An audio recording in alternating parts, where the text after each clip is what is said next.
오늘은 208강 제목은 신의 산. 이 세상에 산은 많지요.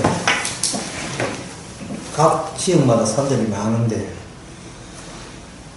하나님께서 특별히 그 많은 산 중에서 신의 산을 통해서 하나님의 자신의 뜻을 나타냈다는 것은 오늘 이스라엘 그런 역사를 갖고 있는 이스라엘 나라뿐만 아니고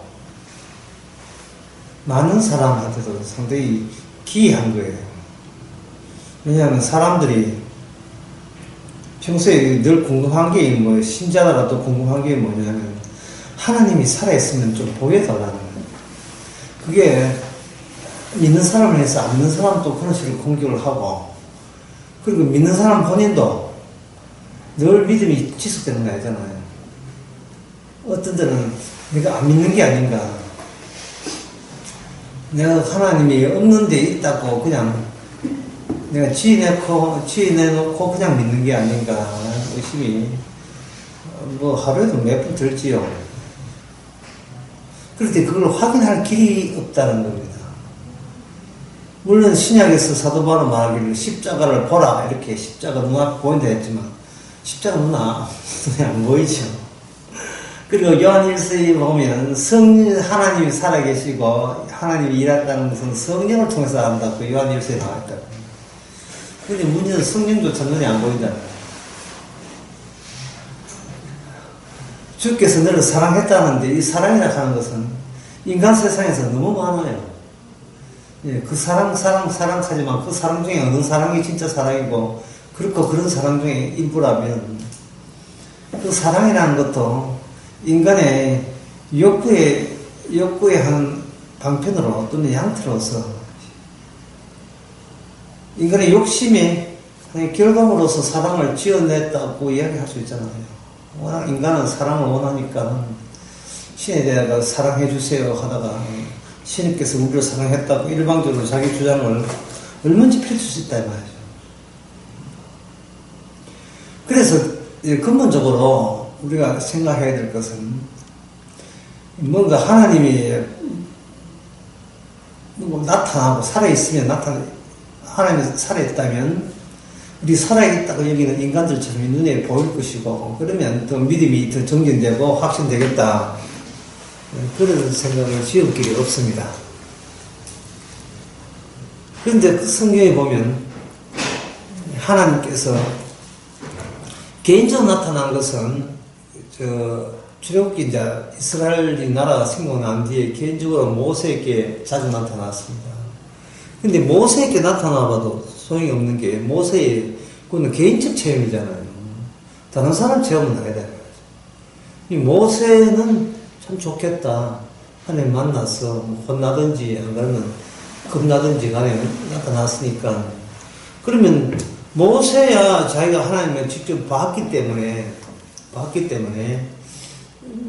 구원 받는다고 치고, 그러면 다른 사람들은 하나님의 음성을 듣는 게 아니고 모세의 말을 듣고 따라야 되는데, 모세는 어디까지나 같은 인간이지 않습니까? 인간이거든요. 근데 인간이 인간을 믿는다는 것은 인간에게는 없습니다. 그냥 이용하고 일시적으로 평가하고 잠시 한 참조를 해볼까 하는 그 뿐이지, 누굴 전적으로 믿습니까? 믿는 도끼에 발등찍히다 말하잖아요. 근데 이 점 알아야 돼요.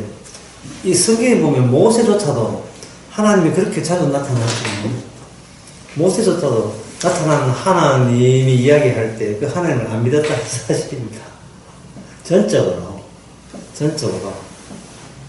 하나님께서는 모세에게 믿음을 요구한 적이 없어요. 하나님께서는 그냥 믿음을 요구한다는 것은 모세 쪽에서 하나님께 뭔가 보여라는 뜻인데, 이 출애굽기 보면 전적으로 하나님 쪽에서 계속해서 모세에게 나타나잖아요. 물론 모세가 뭔가 하나님께 기대고 기도한 적도 있습니다만, 우리가 알다시피 모세는 약속의 땅에 못 들어갔습니다. 못 들어간 이유는 믿음이 없으면 못 들어갔죠. 그것도 전적으로. 그래도 90%는 믿었잖아요 하는데 믿음의 90%, 95%, 99%가 의미 없어요. 그게 왜 그러냐 하면은 믿음을 쪼갤 수 있는 성질의 것이 아니기 때문에 그렇습니다. 믿음을 이렇게 쪼갠다든지 압축한다든지 그런 성질이 아니에요. 우리가 사람께 누구하고 이게 사귈 때 전에 많이 사귀었으니까 이제 좀 쉬자 뭐 이럴 수가 있죠. 그럴 때 그 소리 듣고 상대방이 전에 많이 서로 친하게 지냈기 때문에 좀 쉬도 친할 것이라는 생각보다도 오히려 어떤 생각이 듭니까? 아, 이제는 서로 사랑이 식었구나, 믿음이 식었구나, 이렇게 되죠. 지나간 좋은 관계 같은 것은 한순간에 되게 되면 그건 다 없었던 걸로 무효가 되어버리는 겁니다. 그렇다면 이 하나님께서 이 시내산이라는 그 산에다가 지목해서 하나님이 거기 임재한다는 것은 하나님께서 이스라엘 백성 전체에게 날마다 하나님께서 말씀하시고 날마다 보여주고 날마다 책망하시고 이렇게 해서 끌어가시는 것이 아니고 뭐 시내산을 통해서 어떤 원칙을 제시하는 거예요. 근데 그 원칙은 뭐냐 하면은 이거는 인간의 믿음을 요구하는 것이 아니고 믿고 안 믿고 관계없이 원칙대로 일을 추진하기 시작했다는 겁니다. 원칙대로. 이 법적인 선포라고 하는데 옛날에 우리나라에 그죠 서머타임 제도가 있었죠. 옛날에. 지금 유럽은 하고 있습니다만 서머타임 제도에서 뭐 국민에게 안 물어보고 했어요. 일방적으로 정했으니까. 여름에는 시간 1시간 땡긴다는 거. 일방적으로 했죠. 그 일방적인 하나님의 원칙이 시내산을 통해서 주어지는 겁니다.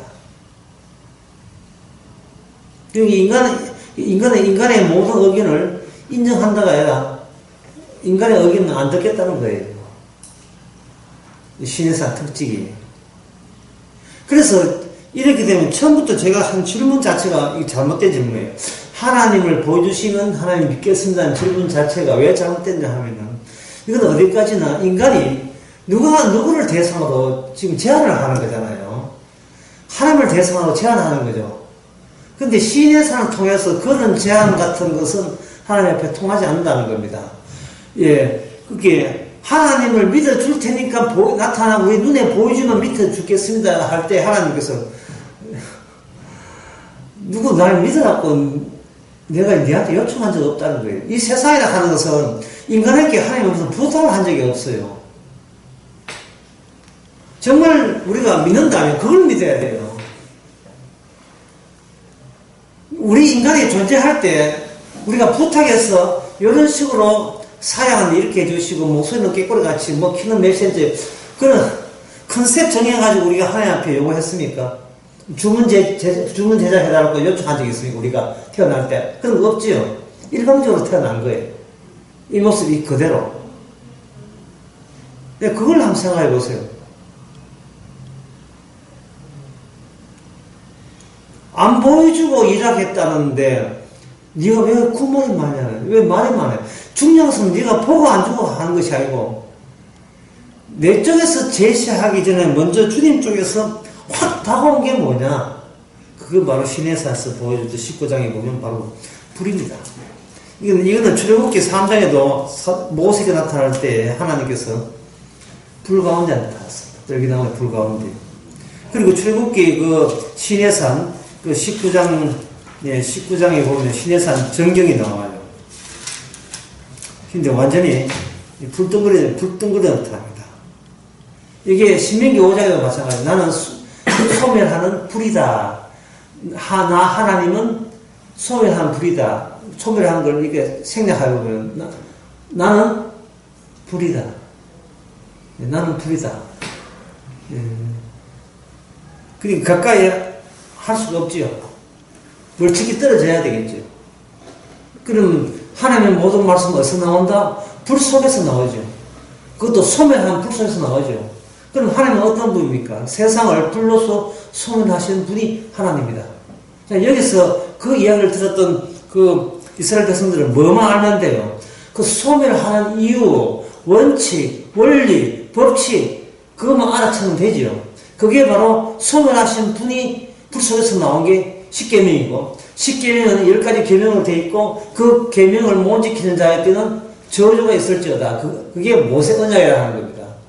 그러면 신의 산에서 하나님의 뜻은 뭐냐면, 이 세상은 지옥불, 그러니까 지옥에 될 수밖에 없는 소돔과 고모라에 유황불 떨어진 것처럼 유황불 떨어지는 그 대지, 그 상황에